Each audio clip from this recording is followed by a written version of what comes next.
So T-Bob, everybody knows you as as a great pianist, a great musician, also as a great dentist. You're well known and respected in the dental profession. But I want to start by asking you, how did you get started in music? Where was the first inspiration? Great question. I'm the bottom of 6 children, and my siblings were older, of course, to the point that my brother was married, and his wife the siblings took me and the young ones to see a movie called, it was the song in it was Goodnight Irene. So we went to our little house where we lived, and they heard the piano, somebody in the front room where the piano was, an old upright piano, and they went up there, and it was me at 4 years old picking out the song Goodnight Irene. So you were 4 years old. 4 years old, trying to go to this movie, uh-huh, and it inspired you to sit down and try to pick it out. So when I was and this 6, is in Alabama, in right? Alabama, Troy, Alabama. Troy, Alabama. So when I was 6 or so, the girl across the street who was a teenager was taking piano, and she said she'd teach me. Yeah. Well, after 3 lessons, I didn't know how to read. I couldn't tell what was on the page, what soft and loud meant. So she gave up on me. But at age 8, my oldest sister, had a daughter that was already 3 years old when I was born, so we were like brother and sister. And she decided that both of us needed to take piano. So the 2 of us took piano together, started out, and then I kept going, and I took until 12th grade, and from 3 different teachers. Wow. And then I just kept playing, never quit playing. Wow. Wow, you were the son that my mother wanted. Because I remember, taking piano at a young age. My mother wanted us to all play piano. Oh, yeah. Everybody wanted kids to play piano back then. And I'd sit there, and through the screen door, I'd hear the kids playing, football and stuff out in the street. And I just couldn't take it. I gave in. So, but to this day, I wish I had done what you did. And so many people tell me that. Yeah. A lot of physicians, being a dentist in the professional world, a lot of physicians tell me they wish they'd kept it up. A lot of dentists tell me they wish they'd kept it up. But it struck a chord with you. Yeah. Literally.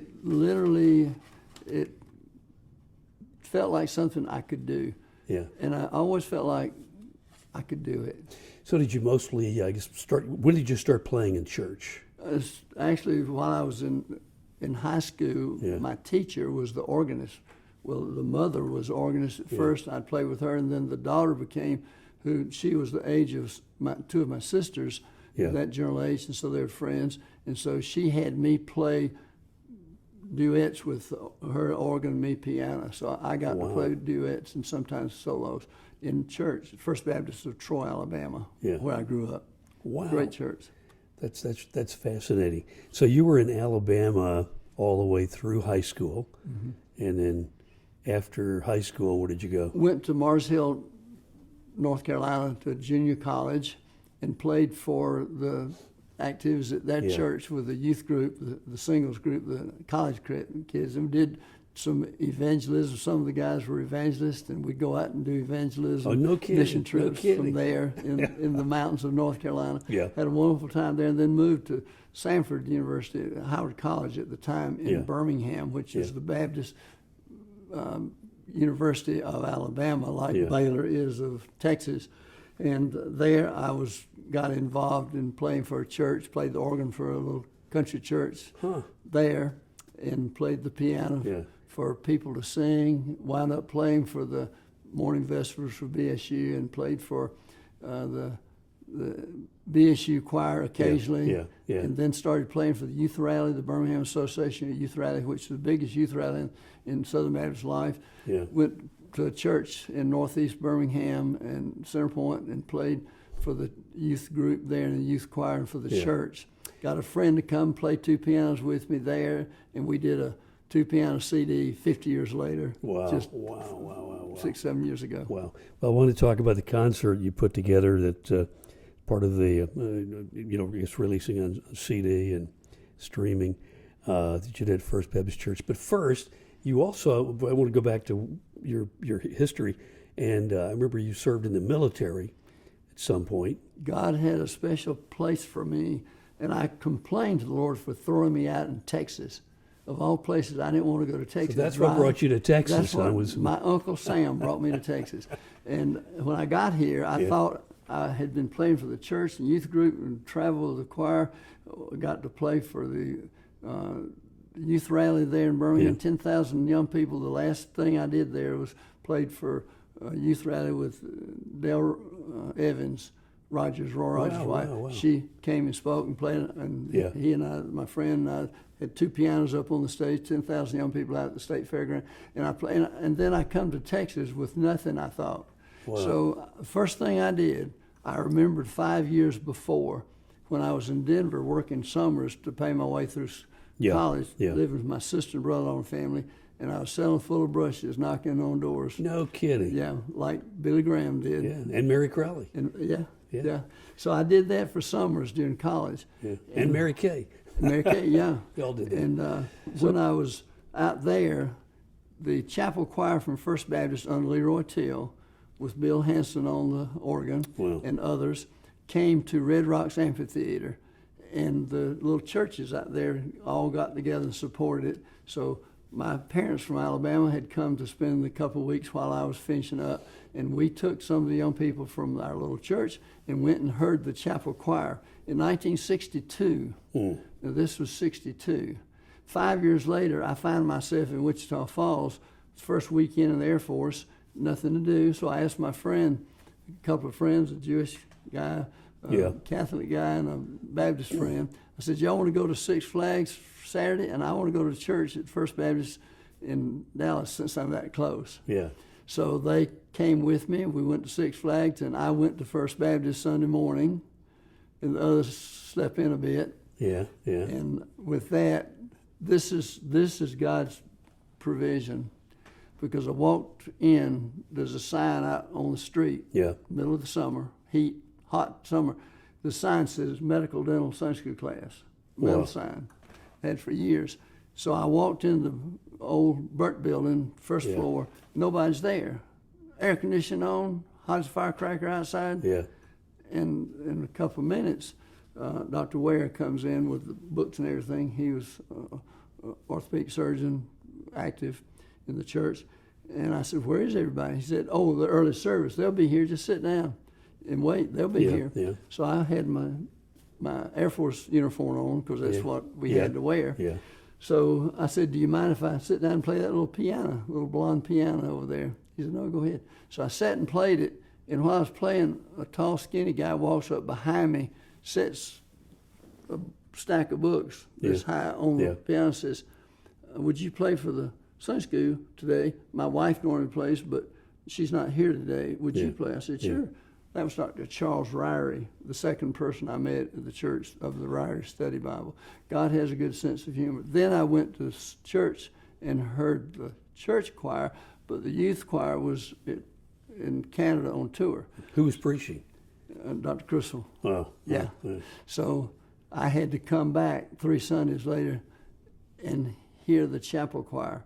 Well, that Sunday night when I heard the chapel choir, I said, I belong here. That's the type of thing I really could identify with. You felt a calling to do that. And so I said, I'll come down here. I moved to Sherman in the 3 weeks' time. Yeah. And I said, I'll come down once a month. And I'll just stay up there maybe. But after 3 months, Leroy heard me play. And Leroy Till. Leroy Till heard me play the piano. Ironically, it was an interesting time, another story, and asked me if I'd play for him to sing a solo the next Sunday night. Wow. And that got me started, and that's when I started coming down, and he invited me to play for the services and to play for solos and groups and things. And that same year, invited me to play for the chapel choir going to Europe for 3 weeks. Now, God has a sense of humor, because I was in the Air Force for 2 years, and they gave me a month off in between the 2 years, and I was able to take that month and do that. Yeah. God knew what amazing. he was doing. Yeah. I didn't. Yeah. I mean, you couldn't orchestrate that or plan that if you tried. So So that's how really I got cool. hooked into So, being. I mean, this was from 4 years old, right? First inspiration. I mean, you had a God-given talent, and you've blessed a lot of people over the years. I trust so. A lot of people have blessed me with their talent, Yeah, and I think we tend to want to share what we've been blessed with. yeah. Well, you put together this concert, First Baptist Church, and it was I guess a packed house and just a beautiful concert. So how did that idea come about? Interesting. T-Bob and Friends is something I've done for years at First Baptist and at Prestonwood and back at First Baptist. Just have a lot of friends that play instruments, play the piano or sing. Yeah. And through the years, I'd make people sing some that didn't know they could sing. And that was a joy to get the young people in the chapel choir to sing. Yeah. You know? And I could name some of them that had never sung, and I got to play for their first solo. Wow. So those were the joys that I got. So it became a thing that I would invite them to come to our house and have programs, or at the church or wherever, Yeah. deacons, banquets, whatever, and just T-Bob and I'd gather friends together. So got a reputation for having friends that were musically inclined. Instrumentally, piano, solos, duets, trios, quartets, groups. So it just sort of has lingered with me through the years. Yeah. Well, that's pretty cool, and I know a lot of your friends, and they think very highly of you, and I appreciate that. and appreciate your encouragement. You're a great encourager. That gift, I thank the Lord for a gift of encouragement, because others have encouraged me, including at Prestonwood, Zig Ziglar. I played for his Sunday school class for a number of years. Yeah. And Zig was such an encouragement. Zig was born in Coffee County, and I was born in Crenshaw County, which is the next county. And Oh, really? lived in Really? Pike County, Yeah, which was yeah. the next county. Yeah. So Zig was born down there, but he always, for the first 6 years of his life, and then he moved to Yazoo City in Mississippi. But Zig was a great influence on a lot of us too. Yeah. Well, I've told you this story over the years many times, I think, but I remember seeing the choir at First Baptist Church, and it was a special program, Christmas program, and there were a couple of people who were the angels. There was one special angel who was up in the choir, and they had her suspended over the choir, and it was very angelic. And I remember looking up and thinking, she looks like an angel. I mean, she is the epitome of an angel. How about that? And her name was Janice Davis. How about that? And you had her, well, you know her fairly well, don't you? I brought her from Alabama Yeah. back in 1969. Now, was We she got from married. Troy also? She's from Wetumpka, which is about 70 miles from Troy. Okay. Well, Janice Davis, you guys been married, gosh, a couple of years. How many years? Since 69. Wow. Well, I just remember, and when I think of Janice, I think of the angel. That's so thoughtful. I appreciate that. Yeah. She appreciates that. It She made loves an you. impression on me. Yeah. And you and Janice have been so special to me. Well, that beautiful angel sang in your concert. She sang for me, and she was so excited to get to do this because she felt like it was a calling, something she could do. And she's been through some struggles with health, with cancer, second cancer diagnosis with multiple myeloma, and that has really taken her away to some extent. But she was able to work hard to practice with me and have it ready to do. And although she couldn't stand for it, she had to sit in the wheelchair. She did. She felt real called to do it, and I was thankful she didn't give up and did it for us. Well, it's very, very special and very touching, and she was great as always. So that was very nice. So tell us a little bit more about the concert and how you put it together. And God sort of you have T-Bob and Friends. Yeah. I was privileged to be one of them. So well, you are, and you were a big part of this one. I had for the last several years, Jim Haynes, our senior adult minister, has lost his mind and allowed me to do the Sunday night programs with T-Bob and Friends, and then Monday and Tuesday night have a traveling quartet sing for us. So with that, I've tried to feature people in the church and friends I know. And this year, I had an idea from last year. The previous year, I had an idea that I wanted to work on, and I was thinking I was working on it.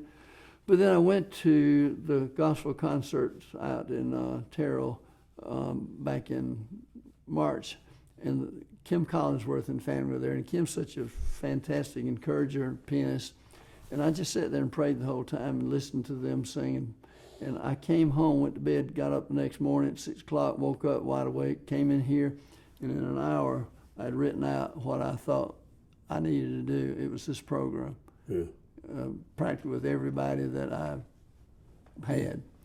And the songs, they just came to me like God does sometimes.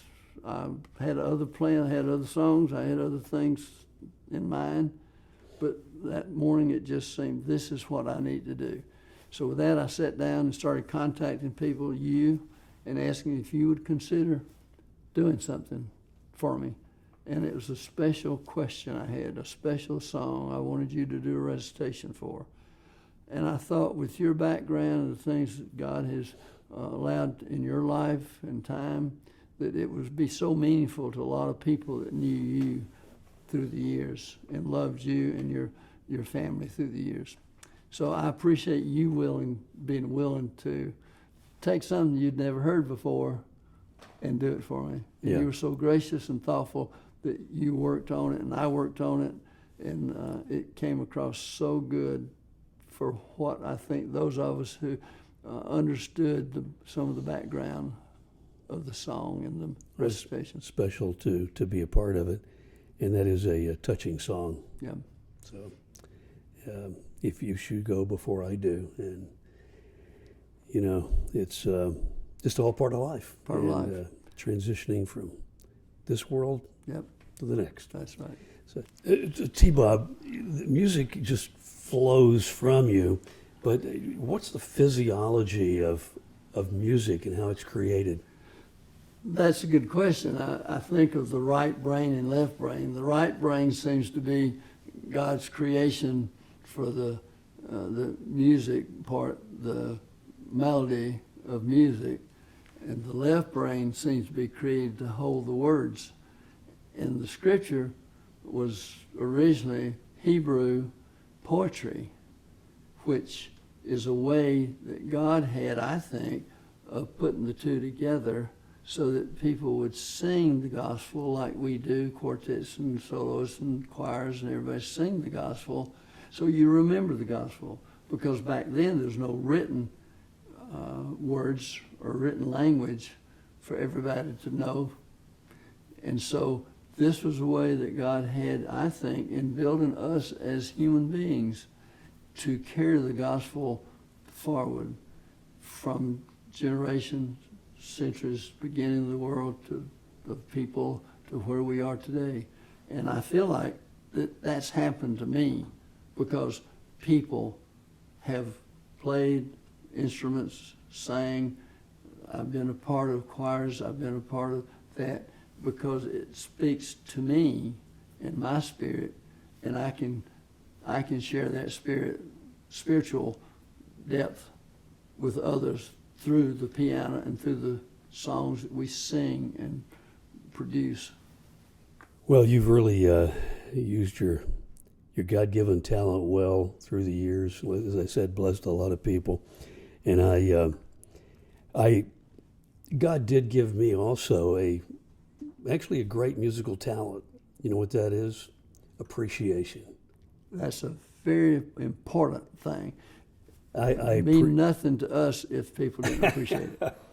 Well, I can't sing, I can't play the piano, I can't dance, but I do have a great appreciation. And T-Bob, appreciate your music and appreciate you.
Thank you for being you. Thank Thank you you. for the ministry of the radio, that you minister all of us with your radio interviews and the music you play on your radio stations, and for the gift that God gave you to interview so many people through the country, that you interview so beautifully and get the best out of what they know. Well, this was the most special one, so thank you. Appreciate it.